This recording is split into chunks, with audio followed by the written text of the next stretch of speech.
Hey everybody, this is Mike on Indi Vita's channel.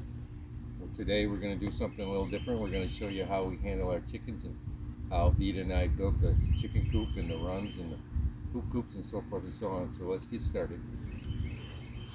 We had an old shed. It's been laying around the backyard with the floors and everything and ceilings leaking. We put a new roof on it and we built a coop. At first when we started, we had 4 silkies. And so the only coop we had was this little small rectangle shape. But then naturally, you know how chicken lovers are. They continue to buy more and more chickens. That's how it is. First of all, we added on our nesting boxes. So we have 3 nesting boxes. Very easy and convenient to get to.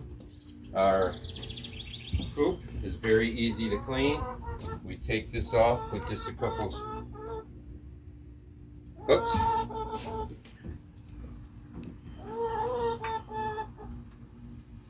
And over here, we built kind of a neat little setup here. As you can see, this hook and this string goes up around here down to this trap door.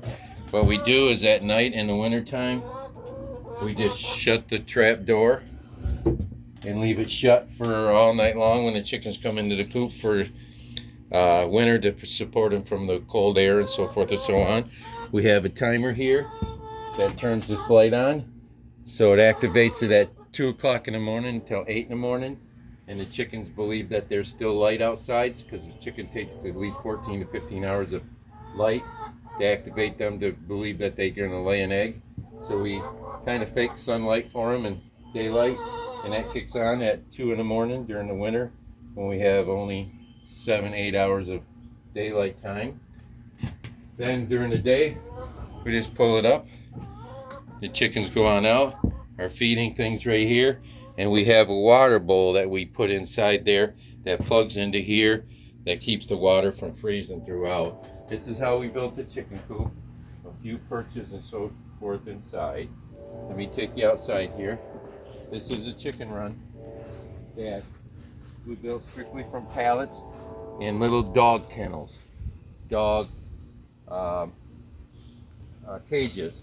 As you can see, these right here are from dog cages, and on top, all we did was build 2 chicken runs. This one in here, we put all pallets on the floor and particle board for a floor, so no predators can get underneath or in through, and sand on top. I know some people don't believe in sand, but we truly believe in sand. We don't have an issue with it. It absorbs everything. We just clean it out every day. And as you can see, the little round bucket is from a barrel that they use for water. We cut it off, threw it in there. We put some soil, diatomaceous earth, and some wood ashes on top so they can have an ash bath. As you can see, the water jugs are nice and clean. Over here we built a little opening so they could come in, and we built it the exact same way, except for this one's ground.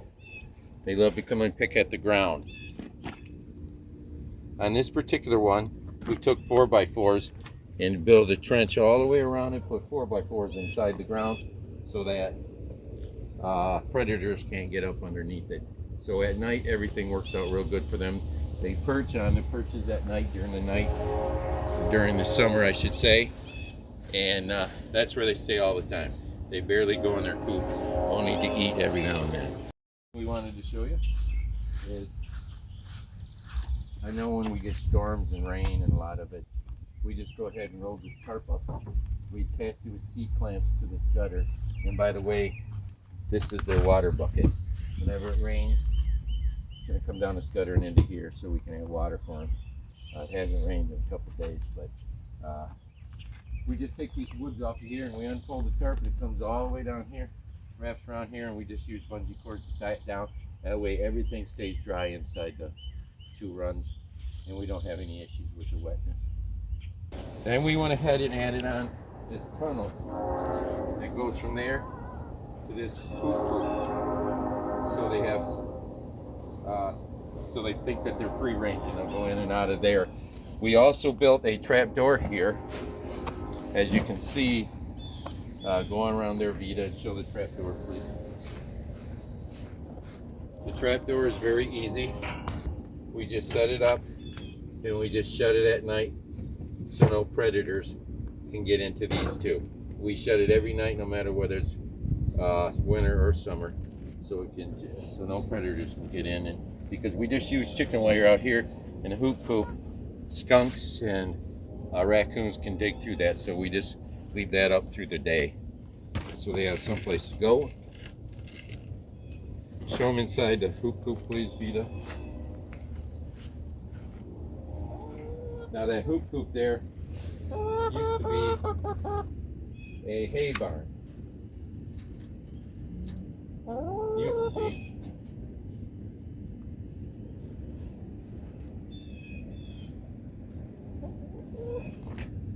And so they go through the tunnel into there, and they can dig for worms and so forth and so on. Right now we only have 2 chickens. This front one here is Dolly, and the back one is Sophie. Sophie is only 17 weeks old, so she hasn't started laying eggs yet. This one here is a year and a half. She gives us an egg every day. Last year she gave us 300 eggs out of 365 days. They're both considered Isa Browns. Very high in production for eggs.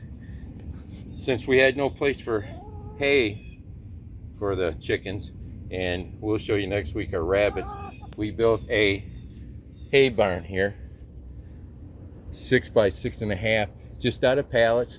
Put some wood on the top and tarped it off. It'll hold 14 bales of hay.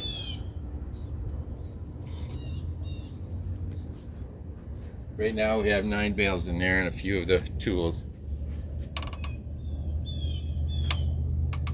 But I wanted to show you how we clean the feces or the poo-poo from the coop inside. Real simple. The reason we chose sand is because what I use is what they call a colander. And we take it,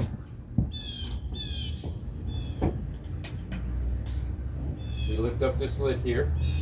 We got ourselves a small little rake, and we just pick up the poop and we sweep it into the colander like so, and then we just shake the colander and all the sand falls back out so we don't lose any sand and the poop stays in. And we use that for Vita's garden, which is right over there. That's how we clean the coops and stuff. It makes it real easy, a little bit time consuming, but it gets off. It saves a lot of the sand. Now, if you have any questions, feel free to leave a comment, and don't forget to subscribe to Vita's channel. And thank you for taking the time to look at this and seeing the little hoop coop, and maybe it'll give you an idea. But don't forget to subscribe, and thank you. We'll see you next week, and we'll show you how we did with the rabbits. Thank you.